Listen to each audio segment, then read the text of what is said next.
The Lucas County CASA podcast is a co-production of WGTE Public Media and the Lucas County CASA program, with generous support from an Ohio Attorney General's Office grant award.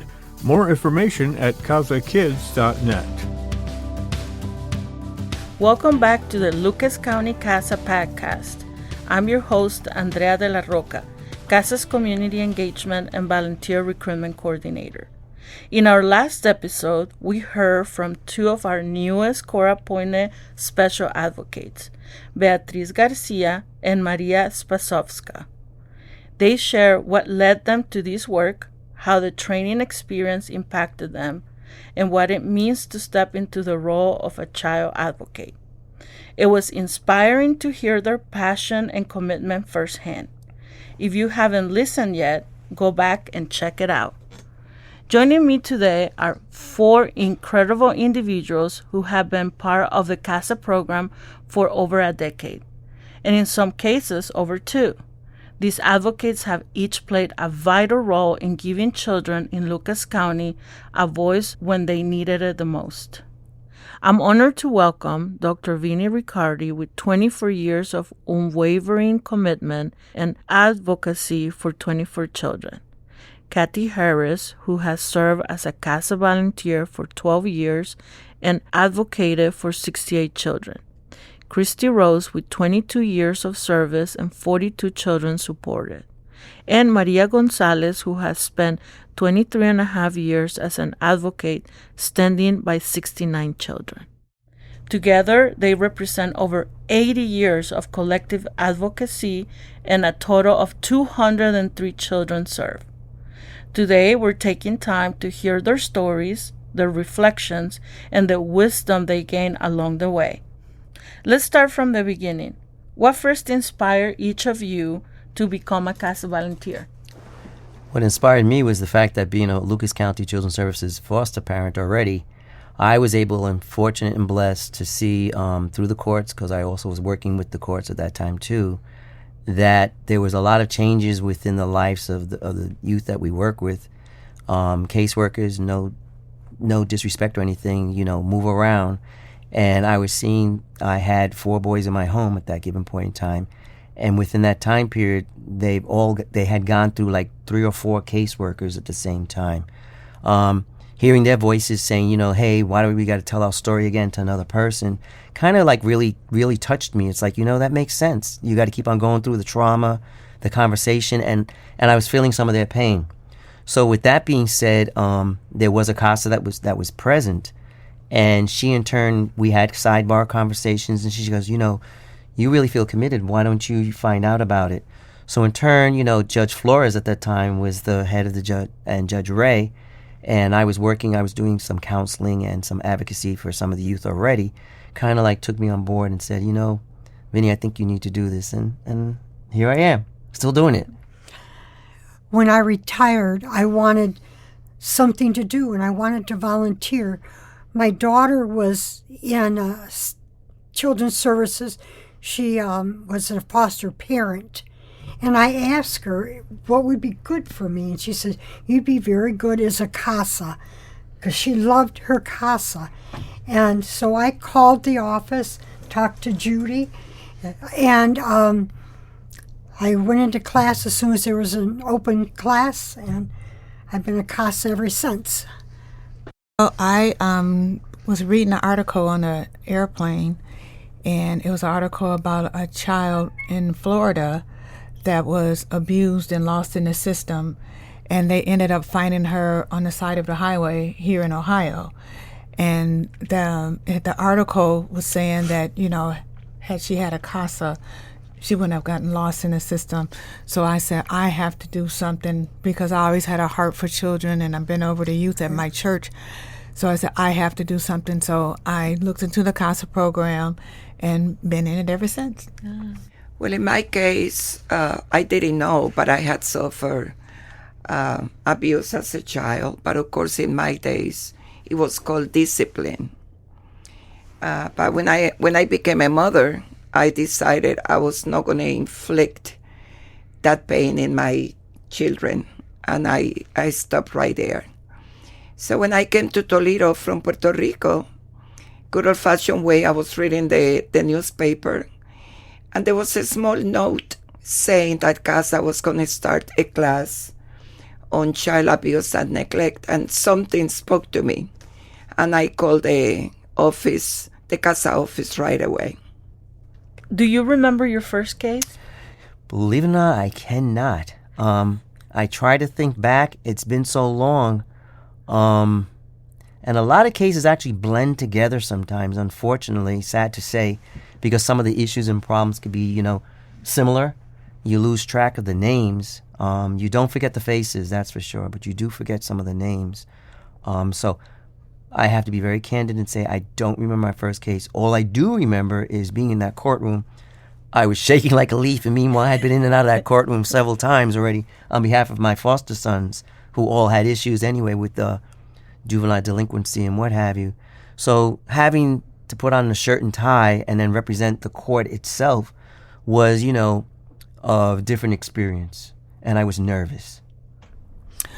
Okay, this is Kristi. I do remember my first case.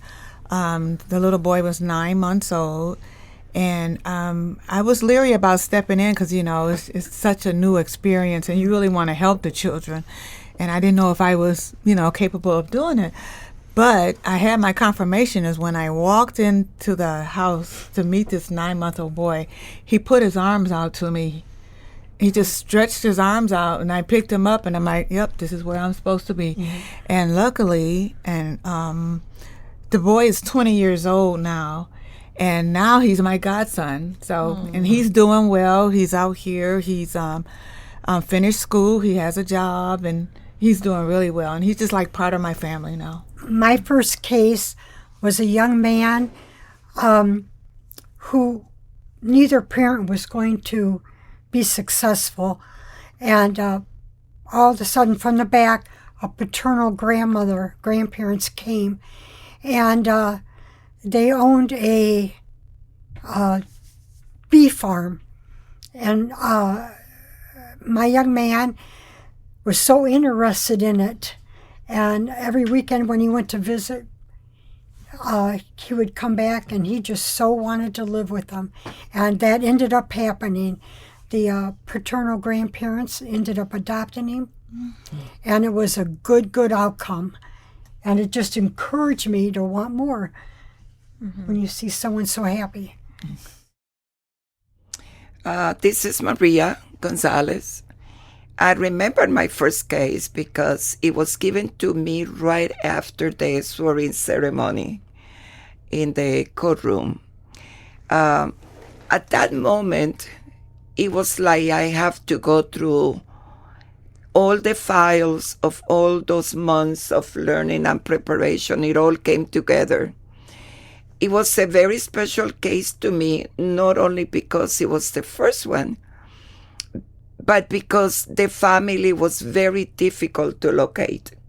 I have to stake them around Toledo to find them. It was very difficult to find them. Your role as an advocate must have evolved over the years. How has your perspective changed since you first started, and how have kids' needs changed? In a way has changed, in a way has stayed the same. And it's the fact that the needs of the families are there. These families, no matter how much intervention they had throughout the years, they continue to falter into same old habits. My role I have become more confident. I have learned more to understand that many people are going to tell me what they think I want to hear. So I have learned to differentiate from what they think I want to hear to what is really going on. Mm-hmm. It has evolved in the sense that some of the needs for some of the kids are a lot more than back in the days. Obviously, with more trauma and COVID and how it affected a lot of our society, as well as, schools, families, etc. Financial situations have become more problematic. With that in mind, some of these cases have become more intense. And there's more players.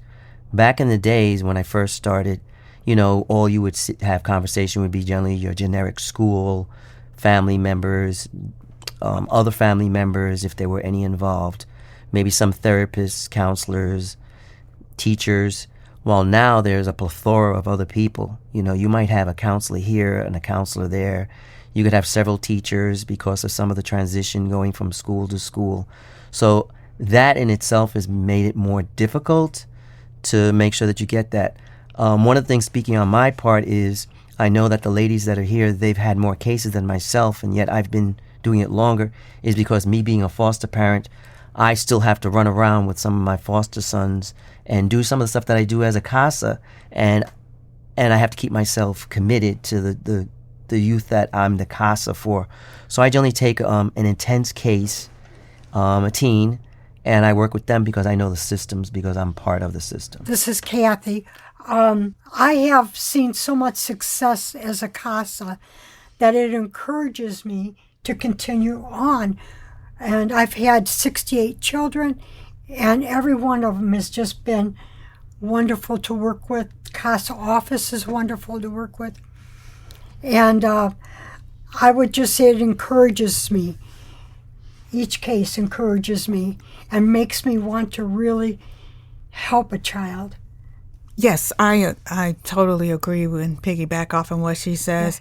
Yeah. You always want a good outcome for your child, and I try to get a good outcome no matter what happens, that the child will have a chance to have a good life.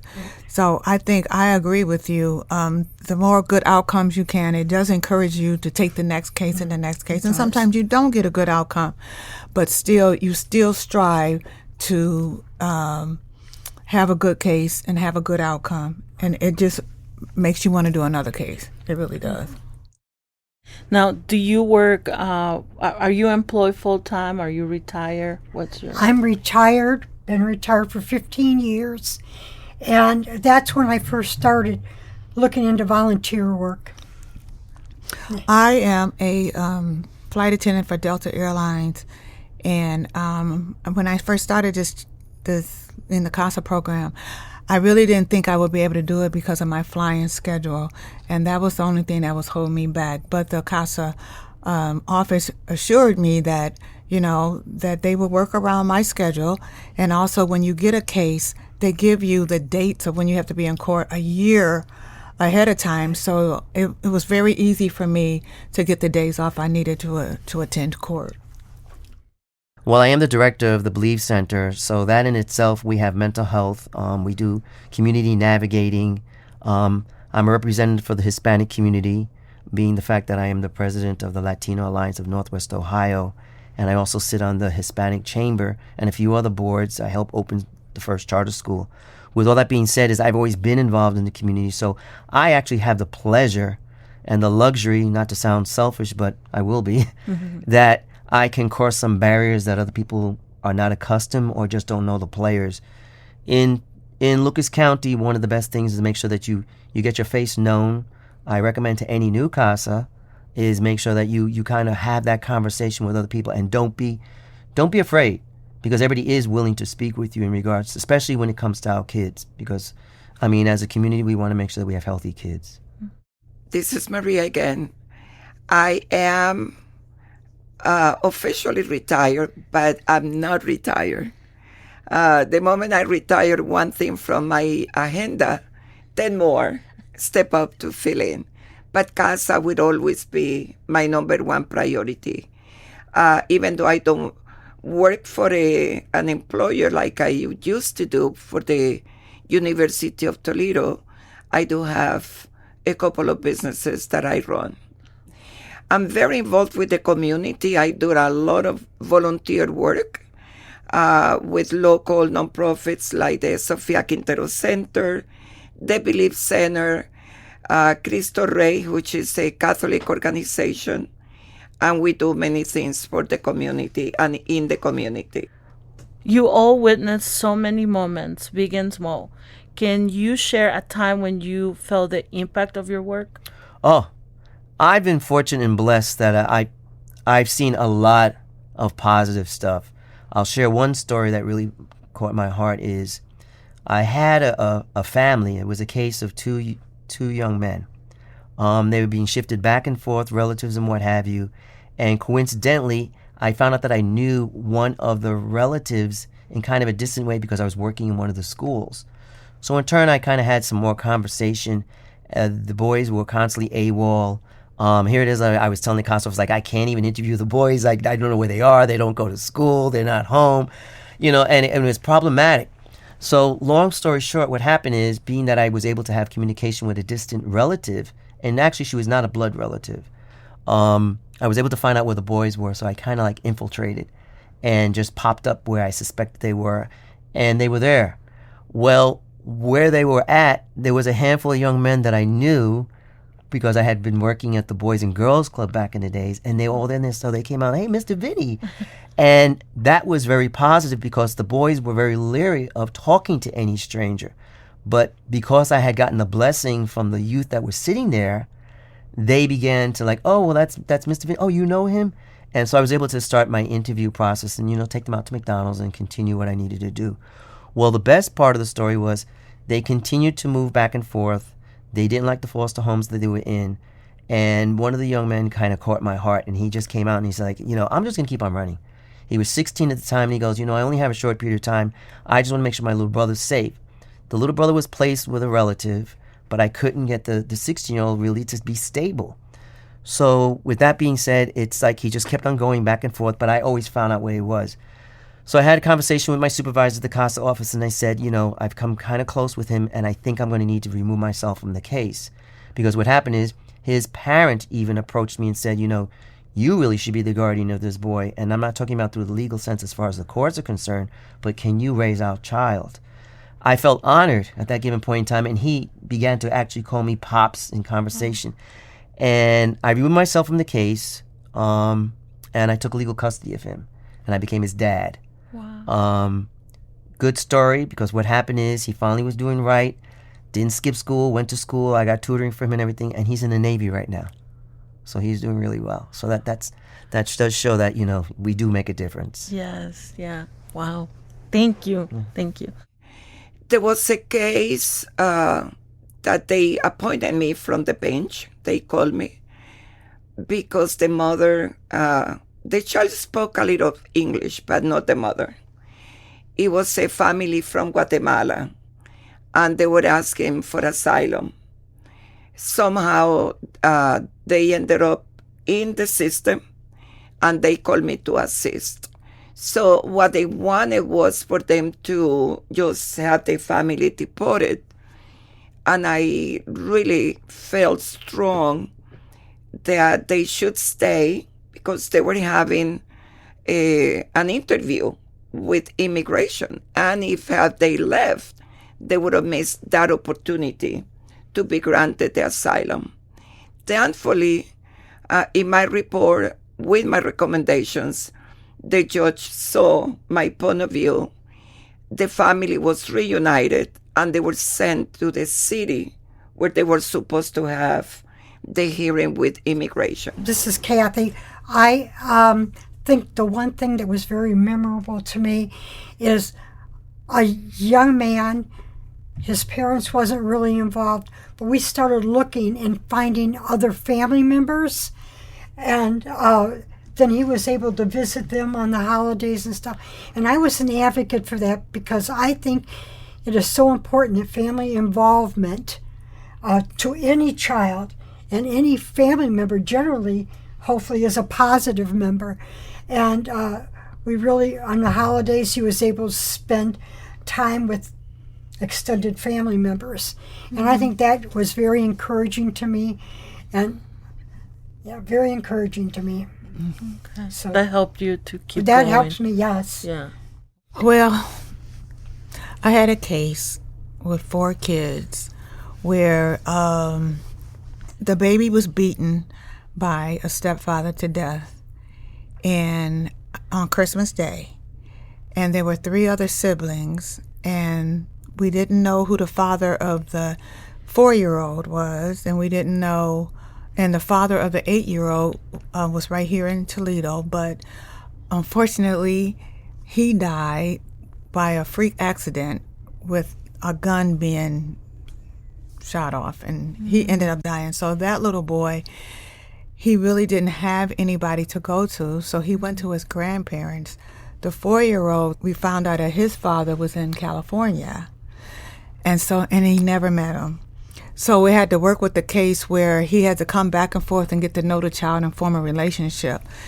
And luckily, that father said he would take the 8-year-old as well, if they would, let him adopt him. But in that case, I actually had to look at the pictures of this baby. I think the baby was like 15 months old, that was beaten to death by, the step. And I literally wanted to quit CASA at that time because it was just so dramatic and it hurt me so bad and it was so hard to see that. But I hung in there because of the other kids and made sure they had a good outcome. And to this day, they did have a good outcome.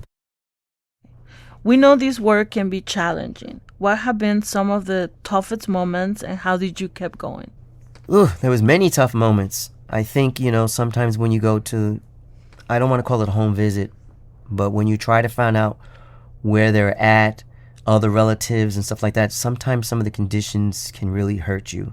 And you have to come up and say, my values are not necessarily the values of the family that I'm working with. Our responsibility is to be the voice of the child in court and make sure that, the best situation for the child is what my recommendation must and always has to be. That's difficult sometimes. I did challenge Children's Services for one of my cases, and that at that point in time, I almost was going to give up because this particular kid, the caseworkers wanted one thing to happen, and my recommendation was another. And fortunately, the judges at that time, we came to solution and resolution, and the CASA, myself, recommendation was the one that actually was challenging because my relationship with Lucas County Children's Services, being a foster parent, I was feeling very uncomfortable, and like, okay, do you show allegiance? But the ultimate goal as a CASA is the best interest of the child, and so therefore I had to step out of myself with my role and relationship with the agency. And no disrespect to them by any form or fashion, and then really seriously look at what is the best thing for this child, and I had to come to that decision. And fortunately, the courts agreed to my decision, and that boy actually is doing really well. He went to the University of Michigan, and he now is an attorney up in Ann Arbor. Every single case is challenging because once we have a family that comes to us, we know there is a lot of situations going on with them. I don't want to downplay any single one of the children that I have represented or served. But there was a family that it was very, very impacting on me. This was a young mother of 8 children, single mother, 8 children with 5 fathers. Wow. So every single new father that will come into the picture will abuse the children of the previous one.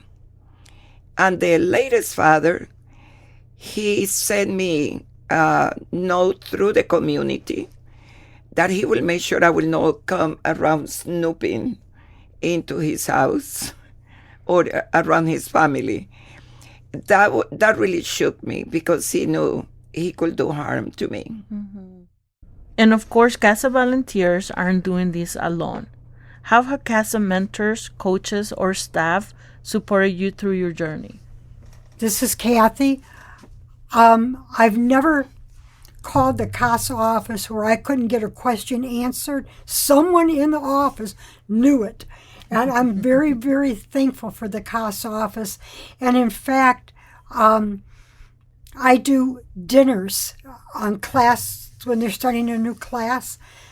I serve dinners to them, and I enjoy that so much. But I wanted to help the CASA office for the things that they have done for me. And I appreciate it. CASA always has my back. All I have to either call, stop by the office. In that particular case, I expressed my fears of going back to that home by myself. And I said, unless you appoint a male big CASA for me, I'm not going back. And they say, no, you don't have to go back. You can visit the children at the school.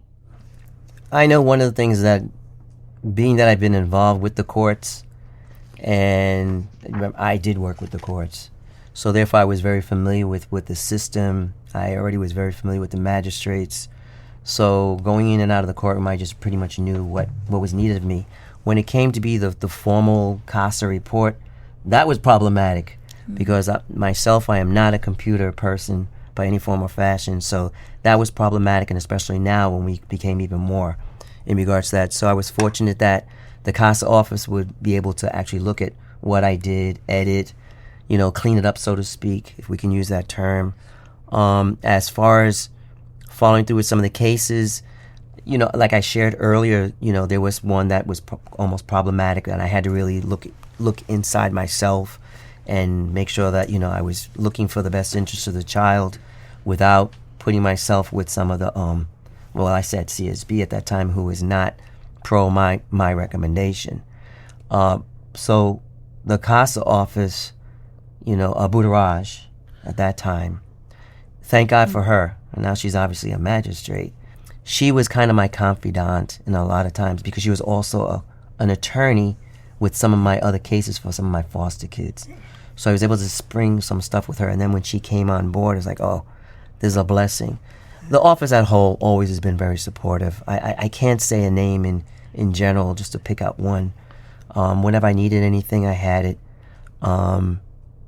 So, I mean, that was it. There's no one person. It's the whole office.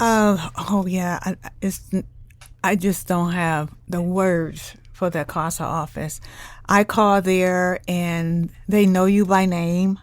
They're so personable, and then sometimes these cases get so difficult that you need to vent, and you can't vent to everybody. You have to vent to another CASA or a CASA office, and they always listen to me no matter how bad my cases are or how much I complain and about the parents or the case is not going right and it's not going the way I want to.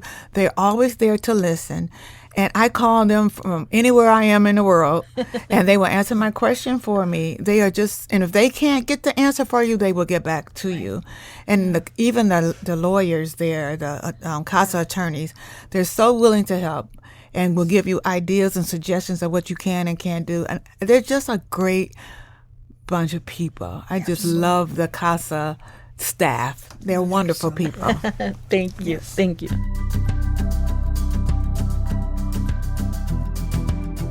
Hearing from Dr. Riccardi, Kathy, Kristi, and Maria reminds us just how powerful one committed adult can be in a child's life. Thank you for listening to the Lucas County CASA podcast. We'll continue this great conversation next time. The Lucas County CASA podcast highlights how the power of one person can transform the lives of abused children in our community. This podcast is a co-production of WGTE Public Media and the Lucas County CASA program, with generous support from an Ohio Attorney General's Office grant award. All episodes are posted on WGTE.org or wherever you get your podcasts. Learn more about the Lucas County CASA program at casakids.net.